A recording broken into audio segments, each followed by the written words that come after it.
Assalamualaikum. My family. FATHER. Father means Abba Jan. MOTHER. Mother means Ammi Jan. Son SON. Son means beta. DAUGHTER. Daughter means beti. Grandfather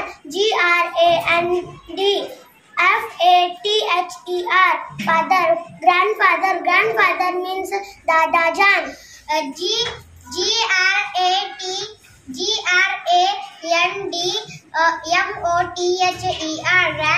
Grandmother means Dadi Ji. Uncle UNCLE. Uncle means Chacha. AUNT. Aunt means Chachi. Grandson GRANDSON. Grandson means Pota. NEPHEW. Nephew means Bhatija. NIECE. Niece means Bhatiji. Cousin COUSIN.